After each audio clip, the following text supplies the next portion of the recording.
There's no industry like the alcohol industry. Good times people drink, bad times people drink, happy times, sad times. It's just something that's part of everyday life. A lot of people are spending less and less time going to brick and mortar stores and shopping and getting more things delivered to them. Here in the alcohol space, when a bottle sometimes ranges $40 to $60 and you know you really like it, are you really looking to spend $40 to $60 on something that you might not like as much? We see ourselves eventually as a house of brands, taking strategic positions in the brands that we see trending on our platform. We saw peach trending one season, Crown Royal Peach being Canadian. We would get 100 bottles in during the holiday season. They would ship instantly. We couldn't even keep them in stock. That's how popular the peach flavor was. We see something that may be super interesting and we want to get involved in it, but then we always need to know, okay, now it's time to, we call it in trading, feed the ducks a bit, right? Take a little bit off the table and move into the next trend. Okay, everyone, and welcome back to the channel. Today, I am pleased to present you Sean, the CEO of LQR, or Liquor House. I think this is going to be a really interesting conversation as it's a very interesting company. And I think Sean is going to have some interesting and unique takes about the market, about what this type of environment when it comes to alcohol and the beverage market and also e-commerce can potentially tell us on what we're seeing in the future of the economy and markets alike. So welcome, Sean. Thank you very much for coming by. I know you had to run to a hotel, and you're very busy. So we'll try to get all the goodies out for all of our audience as quickly as we can. So thank you. Awesome. Yeah, no, thanks for accommodating and thanks for getting us in front of your audience. Absolutely. So can you just take a little bit and just summarize what your company does, what its goal is, where you fit in the market, and then we can start talking about what we see for broader term trends from there.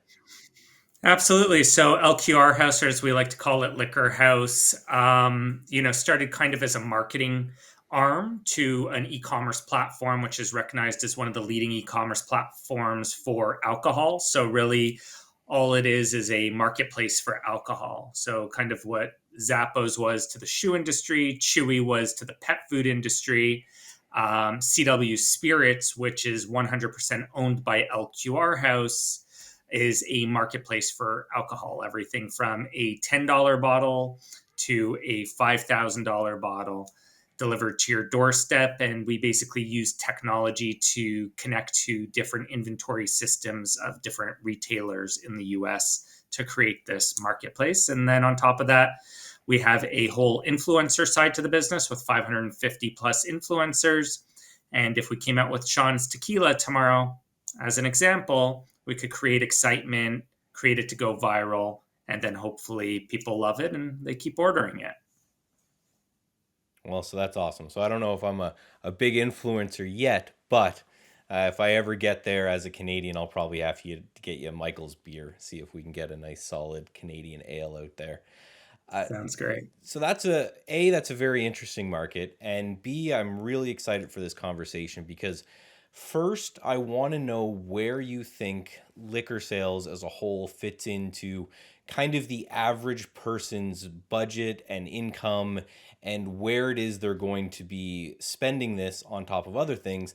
And then also, have you noticed anything when it comes to a correlation between liquor sales and changes in the economy? Like, is this something that everybody drinks when markets are bad to make themselves feel better? Or is it that if markets are good, maybe people will splurge a little bit more and maybe instead of that $10 bottle of wine, go for a 15 or 20 or something like that? Great question, Michael. So my business partner, Sean Catula, who originally started Country Wine and Spirits, he owns a bunch of brick and mortar stores in San Diego. He always said, Sean, there's no industry like the alcohol industry. Good times people drink, bad times people drink, happy times, sad times. It's just something that's part of everyday life. So, I think there's a little bit correlation on how much is spent. For example, during the pandemic, I don't know if you've ever seen in those nightclubs, the bottles that light up and do all these crazy things. Yeah. People are willing to buy those kind of online to get them delivered to their house at that time. Now, people are happier with just the bottle of 1942, not with all the fancy lights in it. So I think that's where we see a little bit of variety. But besides that, we see continued growth. There's always new innovation, kind of like Michael's Hard Ale out of Canada. There's constantly people coming out with new ideas, and they're different. One's this cookie liqueur that took off out of nowhere on us, or a cocktail caviar. So as there's new brands popping up, it definitely helps us get to that next level as a platform. And it's very interesting because again, I'm up in Canada and we have boring old liquor stores, and that's the only place you can go to get liquor. So the only time I did an at-home liquor order was during the pandemic. So it's funny that you brought that up. Now, is that something you're seeing a change and a rise of? Because when I was reading about your company, it just seemed like something that made sense, that was, not to invoke the Amazon of whatever, but you mentioned Chewy in the same way, where a lot of people are spending less and less time going to brick and mortar stores and shopping and getting more of things delivered to them. How much do you see that rise continuing? Do you have any data of the shift from physical to e-commerce and any trends that you can talk about there? So I don't have hard facts in front of me to share with you or your audience. However, if you think about it in the alcohol space compared to some of the other ones, and this is where I think Chewy was such a great success. If your dog, for example, likes this bottle of water, Hmm. it's very easy, instead of you going and buying 24 of them in a store and lugging them and doing all these different things, just setting up recurring, it's always going to show up on X date. Same thing in the alcohol space. I don't know about you, but there's certain alcohol I like. And when I go with different friends, you kind of know what to order for that friend because people have a connection. And then, taking it one step further, they even know what type of gin they like. And then you'd order that gin for them if you were ordering them a drink. So I believe it's very much like that in the alcohol space compared to maybe, we've done some stuff in grocery, and because there's so much innovation in grocery and people are willing to give new products a try just because the price point is much cheaper. And they're like, oh, maybe I'll try this chocolate bar for $2 and give it a chance. Hmm. Here in the alcohol space, when a bottle sometimes ranges $40 to $60 and you really like it, are you really looking to spend $40 to $60 on something that you might not like as much, right?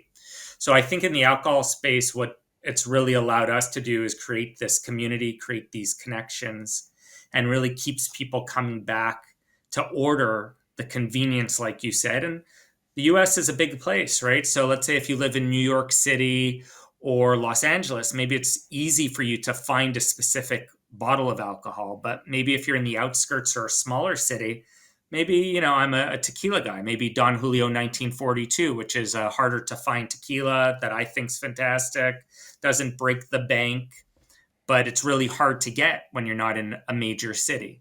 So that's where the convenience comes in using our platform. So I like that you talked about the innovation that happens in the alcohol space, and there's a famous investing story for a lot of our audience out there of this group of people that were doing social investing, and essentially they were looking for, before anyone else was, they were looking for changes in trends on Twitter and trying to get what the next big thing was before the Wall Street boring guys did, and they did very, very, very well doing this. And one of his most famous trades was the rise of the seltzer movement away from traditional beers, so White Claws and Trulies and all of these type of things. Have you noticed anything like that that's kind of a new thing that's coming up that maybe no one's talking about, that you're seeing your audience really like, kind of a differentiation from, the traditional alcohols? And because when I was looking at this anyway, it just seemed like a new brand and a new industry of these seltzer drinks just kind of popped up out of nowhere and just got huge all of a sudden. So, as an investor myself, if you're seeing anything under the hood that's kind of interesting, feel free to share with us. Yeah, so Michael, I think you've taken it one step further. Typically, that's why we just call ourselves a marketplace, but obviously there's a lot more to it. The Hmm. reason why we called ourselves LQR House or Liquor House is because we see ourselves eventually as a house of brands, taking strategic positions in the brands that we see trending on our platform. A perfect example of that's a company called Soda Jerk.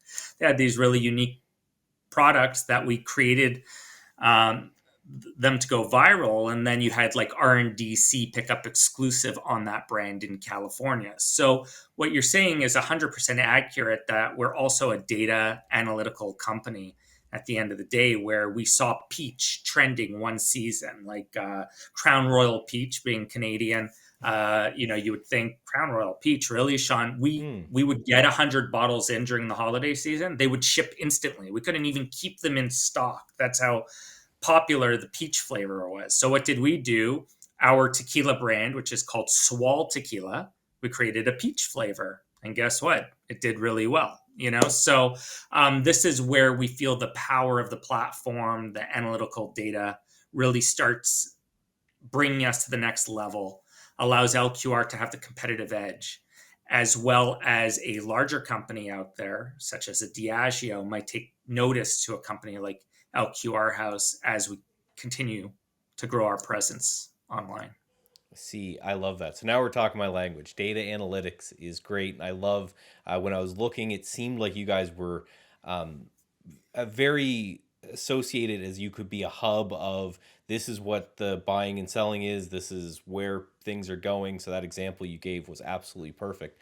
Now, when you're doing these data analytics and you're able to kind of position yourself in the right way, uh, how do you know, and this I guess is perfect for a lot of investors out there, how do you know when a trend is over? Like, do you just look to see, okay, now that Crown Royal, for example, okay, we sold a bunch and we ordered in more and we sold a bunch, and we ordered in more and we sold a bunch.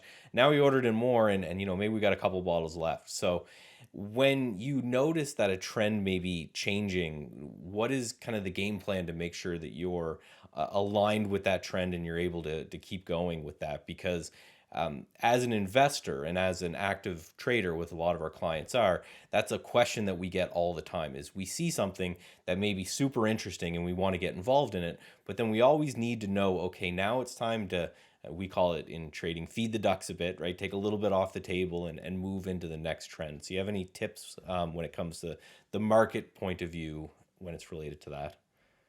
Well, I think that's the beauty of the industry we're in.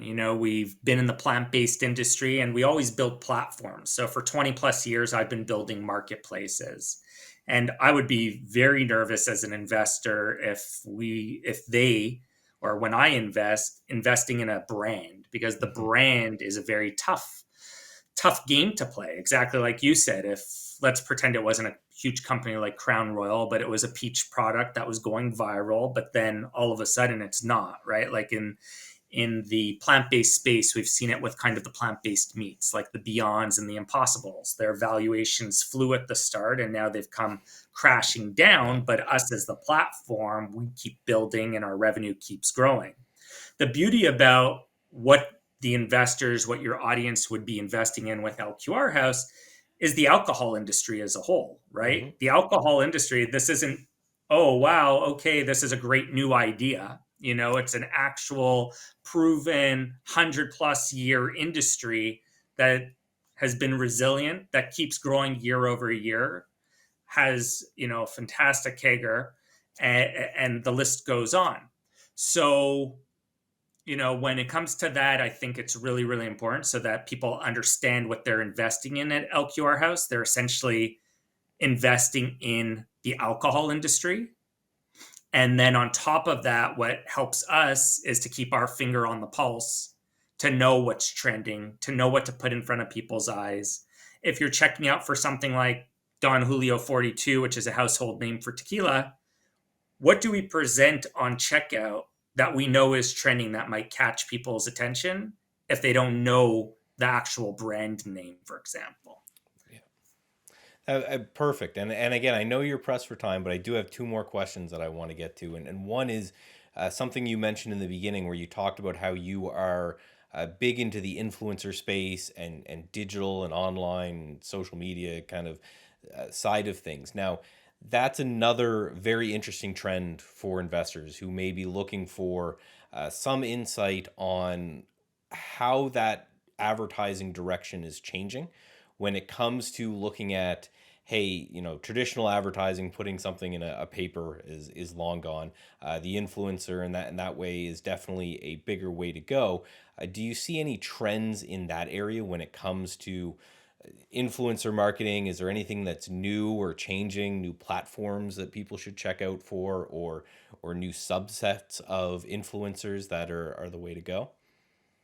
So, being in ecom for 20 plus years, we have different pillars, right, of how to grow and gain sales in the e-commerce space.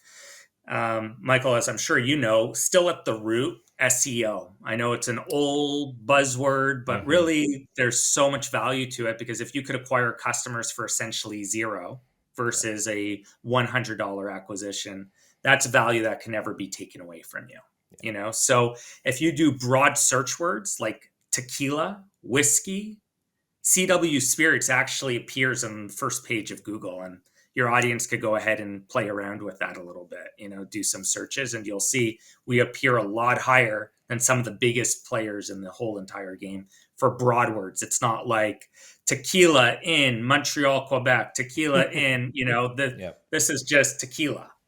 Yep. So, that's really one of the big focuses. And I believe we have one of the most powerful teams to do that. And our search rankings keep going up. The next part is paid, right? Paid Google, paid social. That's really important, because that just gets in front of people's eyes, and it's simply, simple metrics. Are you making money on the acquisition? How much is a lifetime customer worth? How much can you spend up front, right? And then kind of the next thing that we've really gotten into is the influencer side of things. And in one of our industries, we actually had Venus Williams. We paid her a lot of money. I think it was fully disclosed. We're talking about, I'll be careful not to throw the number in case it is confidential, but it was a big number. And when you look at the ROI, it was absolutely horrible. It was Yeah. terrible. We didn't make any money off of that. And I hear that a lot of the time. So we pivoted and brought in somebody who's been in the industry for 15 years. She's actually a bartender at Disney, and she's the heart and soul behind the whole influencer network that we've put together. So we believe the micro influencers are huge in the space. So sometimes people look, oh, that person has 1 million followers. So, Venus Williams, I can't imagine how many followers she had, but it literally equaled zero ROI. Yeah. Then somebody with an audience of just 10,000 people, they go by, and for the commission we're paying out, it's massive ROI with little risk.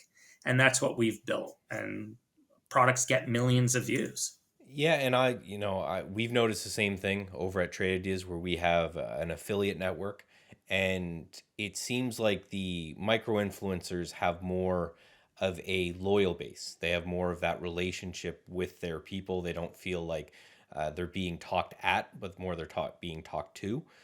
So that's definitely something that we see there as well. So again, you're pressed for time, but I do have one more question, and I can't. It's just the market. I can't let anyone go without asking, especially an e-commerce platform, and that's the big elephant in the room, which is AI. Right? Every business is pivoting to use AI in some way. Whether it's ChatGPT for cheating on your homework, or whether it's what you talked about with kind of data analytics before.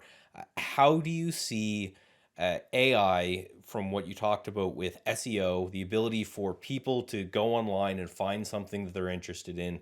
That's really the kind of pinnacle at where you guys sit. How do you see that changing? How people find what it is they're after? Do you guys have any plans to introduce AI to help people maybe get suited to the right alcohol they are? Or, how are you building this into your business in any way? Michael, so ever since, I don't know, maybe 14, I've been grinding it out in business and always coming up with creative ideas. I still remember approaching one of the wealthiest families in Canada to create Netflix before Netflix was a thing. And they thought that it was the dumbest idea. They told me, Sean, you have no idea what you're speaking about. Everybody loves Blockbuster, and they're always going to want to go rent the videos. I started Uber before Uber existed. It was called Local 514, Easy Touch in Montreal. We had 10 drivers on the road, picking up and delivering food before there was even smartphones. And I always thought to myself, how could this become $1 billion idea? And that's kind of why I pivoted out of it.